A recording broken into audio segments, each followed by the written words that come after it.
آپ چاقو چلا سکتے ہیں، روح میری بات کسی کو چبھ سکتی ہے، لگ سکتی ہے، آپ یہی کریں گے نا، آئندہ پروگرام میں نہیں بلائیں گے۔ رزق دینے والے تو میرا رب ہے، وہ کہیں سے کھلا دے گا۔ وہ اگر رب چاہے گا کہ مجھے بھیک مانگنا پڑے تو آپ پیسہ ہونے کے باوجود بھی مانگنا پڑتا ہے۔ آپ نے دیکھا ہوگا نا، جب نوٹ بندی ہوئی تھی تو 2000 کا جیب میں نوٹ رکھے ہوئے ہیں، پھر بھی آپ کو مانگ کے کھانا پڑ رہا ہے کیونکہ کھلا نہیں مل رہا ہے۔ یہ اللہ آپ کو اوقات دکھا رہا تھا، دیکھ لے تیری اوقات، روپیہ تیرے جیب میں ہے پھر بھی رزق میرے ہاتھ میں ہے، مانگ کے کھاؤ۔ عزیزو، عورتوں کا جمع غفیر صحیح نہیں ہے۔ کیا عورت چھپانے کی چیز ہے یا دکھانے کی چیز؟ آپ فیصلہ کیجئے۔ حدیث پاک میں ہے، جس گھر کی عورتیں یا اس کی آواز چہار دیواری سے باہر آ جائے، اس کے گھر سے اللہ رحمت کے فرشتوں کو نکال دیا کرتا ہے۔ اللہ اکبر۔ پھر کہتے ہیں کما کما کے تھک گئے، برکت نہیں ہوتی ہے۔ اس چیز پہ آپ لوگ کنٹرول کیجئے گا، آئندہ کمیٹی والے، عرس والے عورت کو آنے سے منع کریں، دور بنا لیجئے گا آپ لوگ۔ دیکھیے، ایمان والا بنیے، شیطان والا مت بنیے۔ پہلی بات، عورتیں آتی ہیں بے حرمتی ہوتی ہے۔ میں نے ابھی اپنی آنکھوں سے دیکھا، عورت بھی کھڑی ہے، ساتھ پہ مرد بھی کھڑا ہے۔ کیا آپ پسند کریں گے کہ آپ کی بہن کے سامنے یا میری بہن کے سامنے کوئی غیر مرد کھڑا ہو جائے؟ قطعی پسند نہیں کریں گے نا، تو پھر یہاں کیوں؟ نیکی کرنے آئے تھے نا، ایک اللہ کے ولی کی بارگاہ میں آئے تھے نا، پھر ایسا جرم ہوتا ہے۔ اسی لیے فتوے لگتے ہیں، مزارات پہ نہیں جانا چاہتے۔ میں بات کو کھولتا ہوں، دباتا نہیں ہوں، حدیثوں کے روشنی میں الحمدللہ اللہ پاک نے علم دیا ہے پھیلانے کے لیے۔ انشاءاللہ اس پہ خیال رکھیں گے انشاءاللہ۔ بولیے انشاءاللہ۔ ایک اور مسئلہ میں آپ کو بتا دیتا ہوں جو عام طور سے مسلمان غلطی اس پہ کرتے ہیں۔ جب کسی مرد کا انتقال ہوتا ہے تو کیا محلے کی عورتیں صورت دیکھتی ہے نہیں دیکھتی ہے؟ دیکھتی ہے نا۔ غیر محرم عورت کسی مرد کا چہرہ نہیں دیکھ سکتی ہے۔ جب کسی کا انتقال ہو جائے تو مرد ہے تو مرد ہی اس کا چہرہ دیکھے، غیر عورت اس کا چہرہ نہیں دیکھ سکتی ہے۔ جس کو زندگی میں دیکھنے کی اجازت نہیں، اس کو مرنے کے بعد دیکھنے کی کیسے اجازت ہے؟ ایک مسئلہ۔ دوسرا، جب کسی عورت کا انتقال ہو جائے تو مرد اس کا چہرہ نہ دیکھے، مرد اس کا چہرہ نہ دیکھے۔ یہ ہمارے یہاں مشہور ہے، جنازے کو تیار کر کے رکھ دیتے ہیں، محلے کی عورتیں جوک در جوک آ رہی ہے، چہرہ دیکھ کے جا رہی ہے جیسے کتنا بڑا اللہ کا ولی لکھا ہوا ہے۔ نہیں میرے بھائی، آپ دیکھ رہی ہیں، اس کا بھی عذاب اس مرحوم کو مل رہا۔ آپ شاید آپ کو یہ مسئلہ یونیک لگتا ہوگا، آپ کو ایسا تو مولانا کیا بول دیا، ہم تو بچپن سے یہی دیکھتے آ رہے ہیں۔ لیکن آپ کسی جید عالم دین سے، ایک نہیں سینکڑوں عالم سے پوچھ لیجئے گا، اگر میری بات ذرہ برابر بھی دائیں بائیں ہو گئی تو آپ جو کہیں گے خادم رسول سزا لینے کے لیے تیار ہے۔ اس لیے مسلمانوں، ایمان کو بچاؤ۔ آپ نے نہیں سنا تھا کہ جب قیامت قریب ہوگا تو ایمان بچانا اتنا مشکل ہوگا جیسے ہاتھ میں انگارہ رکھنا۔ لوگ گناہ بھی کریں گے نیکی سمجھ کر کے، لوگ گناہ بھی کریں گے نیکی سمجھ کر کے۔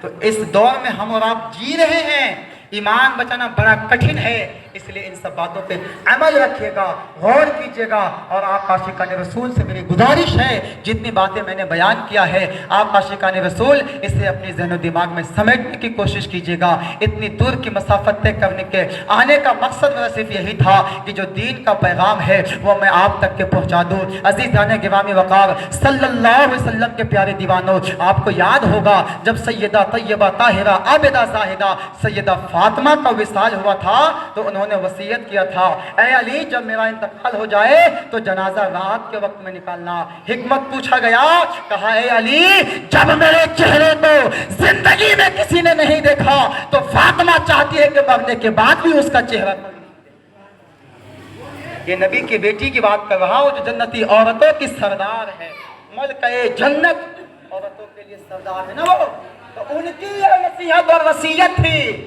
کہ مروں تو جنازہ رات میں نکالیے گا تاکہ میرے چہرے کو غیر مرد یا میرے جنازے کو غیر مرد نہ دے سکے۔ عزیزان گرامی وقار، صلی اللہ علیہ وسلم کے پیارے دیوانوں، جب نبی کی شہزادی مرنے کے بعد جسم دکھانا پسند نہیں کر سکتی ہے تو ہم زندہ بیٹیوں کا جسم یہاں کیسے دیکھ سکتے ہیں؟ اسی لیے میں کہتا ہوں کہ عورتوں کا بازار پہ جانا حرام ہے، حرام ہے، حرام ہے۔ جس کی بیوی جاتی ہے بے پردگی کے ساتھ، کل قیامت کے دن اس کے شوہر کو بھی جہنم میں ڈالا جائے گا۔ یاد رکھیے گا۔ اس لیے اپنی عورتوں پہ کنٹرول کیجئے. ہم اور آپ بڑے گناہ کر رہے ہیں، بڑے گناہ کر رہے ہیں. اللہ کی قسم اگر ہم سب رسول کے امتی نہیں ہوتے نا تو جیسے پچھلی امتوں کو سزا دی گئی نا، ہم پہ آسمان سے آگ کے گولے برسائے جاتے. یہ تو ان کی رحمت ہے جو ہمیں چھپا رکھی ہے، سنبھال رکھی ہے. آپ کو یاد نہیں موسیٰ علیہ السلام کی امت کو آدھے آسمان تک اٹھا کر کے پلٹ دیا گیا؟ آپ کو پتا نہیں فرعونیوں کو دریا میں غرق کر دیا گیا؟ آپ کو پتا نہیں طوفان نوح میں سینکڑوں گھروں کو نیست و نابود کر دیا گیا؟ تو یاد رکھنا مسلمانوں، ایمان کو بچائیے، عقیدے کو بچائیے، اعمال کو بچائیے. سب سے پہلی چیز آپ کا عقیدہ ہے، ایمان ہے. ایمان درست ہے تبھی آپ کا اعمال درست ہوگا. ایمان غلط ہو جائے گا تو اعمال بھی غلط ہو جائے گا. کسی شاعر نے نہیں بلکہ اعلیٰ حضرت نے کہا تھا کہ اے عشق تیرے صدقے جلنے سے چھٹے سستے، جو آگ بجھا دے گی وہ آگ لگائی ہے. میں بس اس شعر کی تفسیر کرتا ہوں اور اپنی باتوں کو سمیٹتا ہوں. اللہ کے دیوانوں، اللہ کے بندوں، میری زندگی شاید وفا کرے نہ کرے، دوبارہ آپ سے میری ملاقات ہو یا نہ ہو، دوبارہ میں آپ کے پاس آؤں یا نہ آؤں، یہ کون جانتا ہے؟ کسی کو پتہ نہیں کہ آج کا رات سویا ہوا کل ہم اٹھ سکیں گے یا نہیں سکیں گے. اس لیے میں باتیں آپ تک کے پہنچا دیتا ہوں. اے عشق تیرے صدقے جلنے سے چھٹے سستے، جو آگ بجھا دے گی وہ آگ لگائی ہے. اعلیٰ حضرت بہت بڑے محدث تھے، مجتہد وقت تھے، مجدد وقت تھے. ان کے پاس اللہ تعالیٰ نے 76 قسم کا علم عطا فرمایا تھا. سائنٹسٹ دیکھنا ہو تو اعلیٰ حضرت کو دیکھو، انجینئر دیکھنا ہو تو اعلیٰ حضرت کو دیکھو، مفتی دیکھنا ہو تو اعلیٰ حضرت کو دیکھو، محدث دیکھنا ہو تو اعلیٰ حضرت کو دیکھو، مفکر دیکھنا ہو تو اعلیٰ حضرت کو دیکھو، مفسر دیکھنا ہو تو اعلیٰ حضرت کو دیکھو. تمام علوم کا جامع تھے. ان کا یہ شعر ہے. اب ان سے پوچھ لیتے ہیں اے اعلیٰ حضرت آپ بتاؤ، اے امام احمد رضا آپ بتاؤ، آپ نے نماز کے بارے میں نہیں کہا، آپ نے حج کے بارے میں نہیں کہا، آپ نے قرآن کے بارے میں نہیں کہا. آپ یہ شعر ایسا بھی تو کہہ سکتے تھے اے حج تیرے صدقے جلنے سے چھٹے سستے، جو آگ بجھائی ہے وہ آگ لگائی ہے. آپ کہہ سکتے تھے اے نماز تیرے صدقے جلنے سے چھٹے سستے، جو آگ بجھائی ہے وہ آگ لگائی ہے. توجہ فرمائیے گا دوستو، جب اعلیٰ حضرت سرکار سے یہ سوال کیا گیا تو اعلیٰ حضرت تصور میں جواب دیتے ہیں اے مجھ سے سوال کرنے والے سنو سنو، آپ کو میں بتا دیتا ہوں، نمازی جہنم میں جا سکتا ہے، حاجی جہنم میں جا سکتا ہے، قاضی نمازی جہنم میں جا سکتا ہے، لیکن یاد رکھو جو عاشق رسول ہوگا وہ کبھی بھی جہنم میں نہیں جا سکتا. کیوں نہیں جا سکتا ہے؟ کیوں نہیں جا سکتا ہے؟ آپ پوچھا کہ مولانا نماز پڑھنے والے جنت میں نہیں جنت میں جائیں گے اور عاشق رسول نہیں جائے گا. تو میں آپ کو بتاتا ہوں عاشق رسول کہتے ہی اس کو ہے جو نماز کا پابند. عاشق رسول کہتے ہی اس کو ہے جو نماز کا پابند ہے. جو نماز نہ پڑھے وہ عاشق رسول کیسا؟ جو قرآن پڑھتا وہی عاشق رسول ہے. حدیث پاک ہے لا تؤمنوا احدکم حتی اکون احب الیہ من والدہ وولدہ والناس اجمعین. تم میں سے کوئی شخص اس وقت تک کہ مسلمان نہیں ہو سکتا ہے جب تک کہ سب سے زیادہ، یہاں تک کہ اپنے ماں باپ سے زیادہ، اپنی اولاد سے زیادہ، اپنی جائیداد سے زیادہ مجھ سے محبت نہ کر لے. یعنی علامہ اقبال نے جو شعر کہا تھا کہ محمد کی محبت دین حق کی شرط اول ہے، اسی میں ہو اگر خامی تو سب کچھ نامکمل ہے. کہ محمد سے وفا تو نے تو ہم تیرے ہیں، یہ جہاں چیز ہے کیا لوح و قلم تیرے ہیں. اور اللہ پاک قرآن مجید میں ارشاد فرماتا ہے قل ان کنتم تحبون اللہ فاتبعونی یحببکم اللہ. یہ قرآن کی آیت ہے، کوئی کاٹ نہیں سکتا ہے. قل اے محبوب آپ بول دیجئے، بتا دیجئے ان کنتم تحبون اللہ، اگر تم سب چاہتے ہو کہ اللہ تم سے محبت کرے، تم اللہ کے محبوب بن جاؤ، فاتبعونی، تو اے محبوب یہ سب تیری اتباع کرے. فاتبعونی یحببکم اللہ، جب تم رسول کی اتباع کرنے لگو گے تو اللہ پاک تمہیں اپنا محبوب بنا لے. اطاعت رسول میں اطاعت خدا ہے، اطاعت خدا میں اطاعت رسول ہے. کہتے ہیں نا، ہم یہ کہتے ہیں کہ محمد خدا تو نہیں لیکن خدا سے جدا بھی. اللہ پاک نے کیا شان آپ کو عطا فرمایا ہے. اپنے لیے کہا رب العالمین اور آقا کو فرمایا رحمت للعالمین.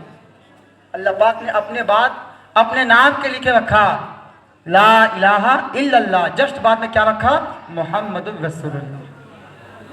تو عزیزان گرامی وقار، صلی اللہ علیہ وسلم کے پیارے دیوانوں، جو مسائل میں نے بیان کیا اس مسائل پہ غور کیجئے گا، جو باتیں میں نے سمجھائی اس پہ آپ عمل کرنے کی کوشش کیجئے گا انشاءاللہ الکریم۔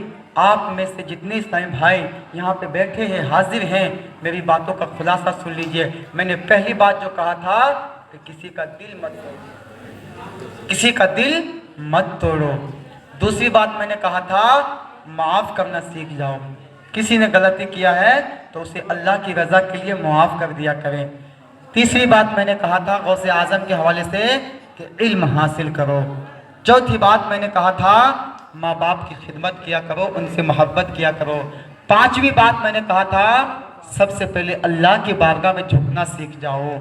چھٹی بات میں جو بول کے جا رہا ہوں اپنی عورتوں کو بے پردگی سے بچاؤ۔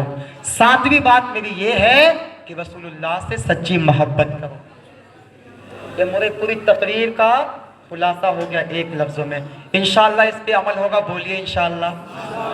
انشاءاللہ آپ مسکرا کے بولیے نا انشاءاللہ، ماشاءاللہ۔